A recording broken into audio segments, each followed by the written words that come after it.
to come down. And now the drought is over. An American woman wins Boston for the first time in more than 30 years. Des Linden wins in Boston.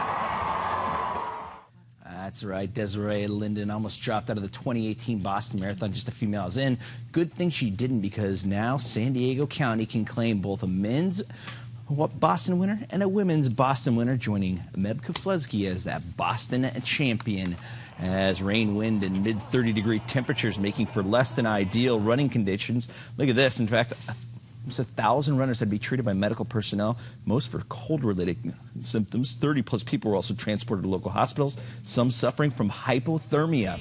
Right around mile 6, Desi would tell fellow American runner Shalane Flanagan she wanted to drop out, but would run along with her as long as she could. Linden then gets stronger as the race goes on, moving her way all the way up to second place. That's where she takes over the top spot from Mamatu Daska of Ethiopia at right around the mile 22 mark. From there, she powers ahead despite the mid-30-mile-an-hour headwinds and driving rains, and ends up winning in a time of 2:39.54, more than 4 minutes better than the second-place finisher and fellow American Sarah Sellers. And get this, Sarah Sellers is another great story. She's not even a professional runner. She's a full-time nurse that trained before and after work. In fact, of the top 8 finishers, all are American, with 1 Canadian mixed in. Desiree, who now calls Rochester Hills, Michigan, home. The first American women's winner since 1985. And it's tough to watch the Hilltop grad in the freezing rain here getting her medal and listening to the national anthem. I'm going to go with the lyrics from Sweet Caroline. So good, so good, so good. It's special. I mean, I've been dreaming about this my entire life, and so to get it done, have a dream become reality is incredible. The conditions play a huge factor on people, obviously, and I was experiencing it myself, but you got to just dig in and get the job done. And the course, the conditions, I loved it all. Oh, man, I would never go outside that day. And how about this tweet from 2014 Boston winner and San Diego High alumnus Meb Keflezighi, showing a picture he and Linden took after the race. Congratulations, Des Linden. You trained, raced, and conducted yourself as a champion for years. Today, you won the Boston Marathon, a race full of champions. Today, the world recognizes you as the champion you've always been. You did it, and you did it the right way. And after further research, San Diego County is the only county in all of the United States to have 2 Boston Marathon winners, 1 man and 1 woman. While everyone in the running world knows who Desiree Linden is, she first started turning heads at Hilltop High School for Coach Mark Hederson. Now, Gilson catching up with Hederson this afternoon. 21 years before she broke the tape at the Boston Marathon, Desiree Linden strode onto campus at Hilltop High School. She set the school record at the time. She ran a 4:59 mile as a freshman. For the first few years of Desiree's career, Mark Hederson coached across town at Chula Vista. I saw her running, and I just knew that when we were in a race against her, the chances of winning were not very good. For her senior year, Hederson moved into the spot he holds now, head coach for the Lancers. I mean, she was already a more accomplished runner than I'd ever been and that I'd ever coached before. I mean, obviously the other girls would look at her. They couldn't even run with her. She would run with the boys. But she always stayed very loyal to her team. Desiree logged plenty of miles on the track and the trails here at Hilltop, but none of her races came close to the 26.2 miles she covered in Boston.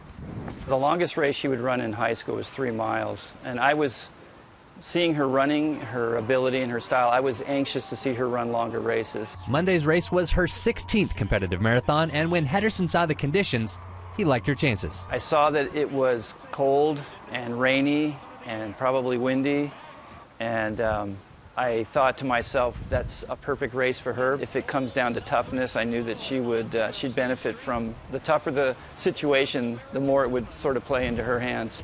From the backstretch of Hilltop High, Matt Gilson, KUSI Sports. Now, despite all the big stories happening involving San Diego and San Diegans, we still have time for the preps tonight on the All Sports Report. In fact, 6. We start on the girls' lacrosse pitch. The Mighty Mustangs of San Diego hosting Torrey Pines. First half, Torrey Pines' Kelly McKinnon goes from draw to goal for one of her 4 and a 4-1 lead.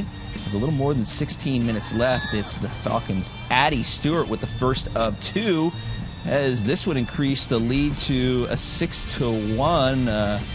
45 seconds later, Ariel Sharabani gets a hat-trick scoring and makes it 7-1, 15-56. It's Courtney Whalen with her second goal of the game. This would make it 8-1. Why, that my alma mater's losing? She's my neighbor. Oh, okay. Well, this is my alma mater that they're killing, by the way. And then it's Kelly McKinnon to freshman Liz Trask, who takes it all the way in for the goal. An 11-1 lead as Torrey Pines wins 15-3 and improves to 11-2 this season, beating my alma mater very badly. Switching to the boys lacrosse pitch, Carlsbad hosting Canyon Crest, 4:59 left in the second quarter. Canyon Crest, Jake Rundle with the goal to give the Ravens a 7-6 lead. 11:06 left in the fourth. Carlsbad Shea Peters with a hat trick and an 18-lead. 4:15 left, and it's Carlsbad's Caden Arras finding the cage unguarded, moves in for sixth goal as Carlsbad wins big. The final in this one, 21-8. Down south on the boys lacrosse pitch, it's Bonita Vista and Otay Ranch. First quarter, Otay's Ray Taylor scores to give the Mustangs a 3-2 lead. Second quarter now, and this is Bonita's Jacob Peters with a nice goal over the shoulder, tying at 4 at half. Second half, and Otay's Alex King shoots, but the save by Francisco Moreno. And it's big because that would send this one to overtime, and in OT, it's Jacob Ramirez who barrels through the defense and finishes with the game winner. Otay wins it. The final, 8-7. Down low. All right.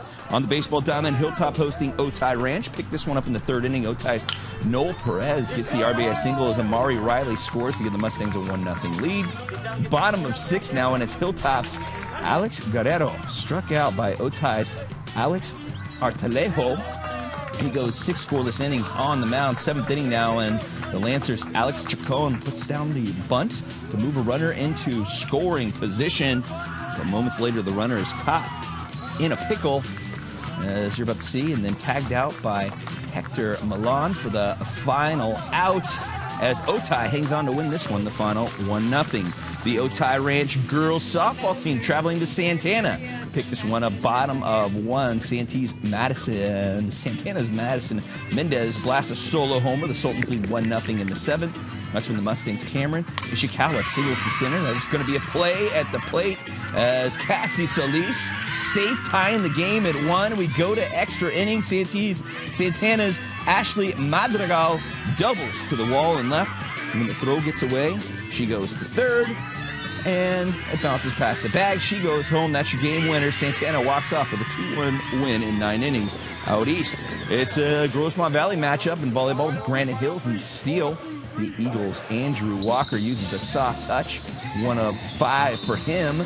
Later, teammate Dane Tharp goes up for the block. Tharp would add 7 kills as Granite Hills wins the first 2 sets. In the third, one of the Smith twins, Xavier, finding his brother Moses for one of his 6. The Eagles soar past the Cougars 3 sets to none, improving to 4-1 in Grossmont Hills League action.